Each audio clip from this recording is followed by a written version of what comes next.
હોરી ખેલ રસિયાની હોરી ખેલની લીલા ઘણી જ મનમોહક છે, જેને જોઈ સ્વયં દેવગણ તેમજ ભોલેનાથ પણ પોતાની ધન્યતા અનુભવતા હતા.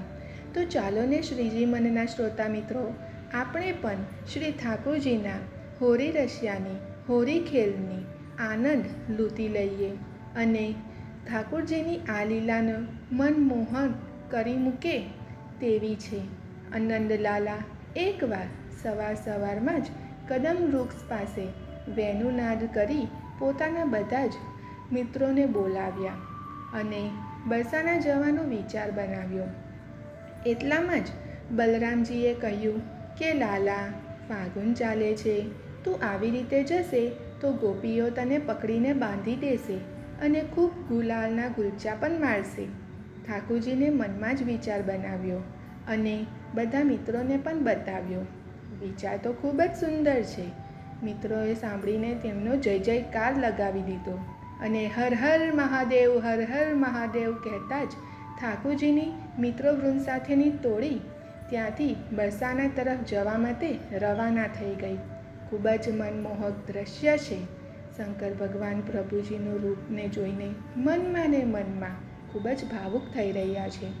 ભોળેનાથને પણ આ રીતે ભાવુક થઈને જોઈ માતા પાર્વતીએ તેમને પૂછ્યું, હે પ્રભુ, આપની નેત્રોમાં જળ કેમ? તો શંકર ભગવાનને ખૂબ જ સુંદર જવાબ માતા પાર્વતીને આપ્યો કે આજે મારું રૂપ મારા જગતપતિએ લીધો છે, તો મને આનંદ થઈ રહ્યો છે. બધા દેવગણ તેમને જોઈને આનંદમય થઈ રહ્યા છે.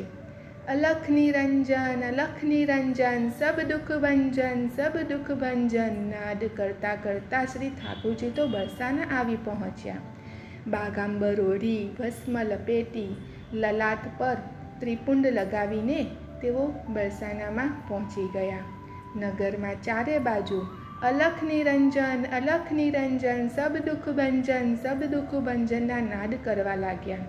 સાંભળતા જ નગરમાં ધીરે ધીરે ચારે બાજુ કુતૂહલ છવાઈ ગયું. અલખ પુરુષને જોઈને બધી ગોપીઓ પોતાનું ભવિષ્ય પૂછવા માટે તેમની પાસે દોડી દોડી આવી લાગી.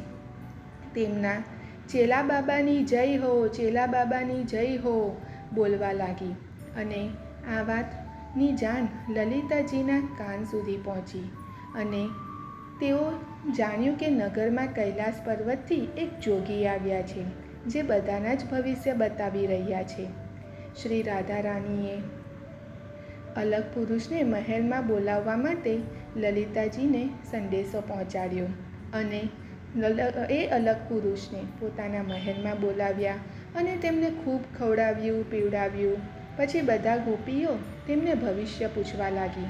શ્રી રાધા રાણી પણ પોતાનું ભવિષ્ય પૂછવા લાગી તો શ્રી ઠાકોરજી તો હસીને કહેવા લાગ્યા કે તારો પતિ તો કાળો છે અને ગૌપાલન કરે છે અને તને મળવા માટે નવા નવા વેશ બનાવે છે.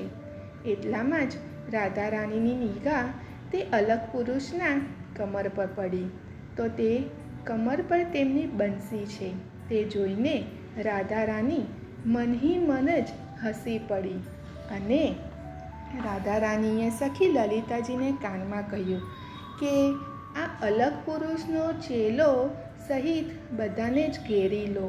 લલિતાજીને તો બધા જ ગોપીઓ અને બધે જ સખીઓ ભેગા કરીને લલિતાજીએ બધાને બોલાવ્યા અને એ અલગ પુરુષને ઘેરી લીધા અને ગુલાલ, અત્તર, અગરજા, કેસર મંગાવી લીધું. રાધા રાણીએ ઠાકોરજીની બંસીને કાઢી લીધી અને ઠાકોરજી પોતાના સાચા વેશમાં દેખાતા જ બધા જ તેમની સાથે આવેલા સખા ભાગવા લાગ્યા. ભાગતા ભાગતા જોયું કે બલરામજીને પણ ગોપીઓએ પકડી રાખ્યા છે અને તેમને ગુલાલ અને ગુલાબના ગુલછા મારી રહી છે. આ જોઈને ઠાકોરજી પણ પોતે ભાગવા લાગ્યા તો તેમને વિશાખાજીએ પાછળથી પકડી લીધા અને ખૂબ જ જમકર ગુલાલ અને ગુલાબના ગુલચા માર્યા. શિવજી, નારાયણ ભગવાન અને બધા જ દેવગણ આ જોઈ કહી રહ્યા છે કે ધન્ય ધન્ય છે વ્રજની ગોપીઓને, ધન્ય છે શ્રી રાધા રાણી, ધન્ય છે વ્રજની ગોપીઓ. જય હો, હોરી કે રસિયા કી જય હો, એવું ચારે બાજુ નાદ થવા લાગ્યો અને હોરી રસિયાની આ હોરી ખેલની ભાવના જોઈ સૌ પોતાની જાતને ધન્યતા અનુભવવા લાગ્યા.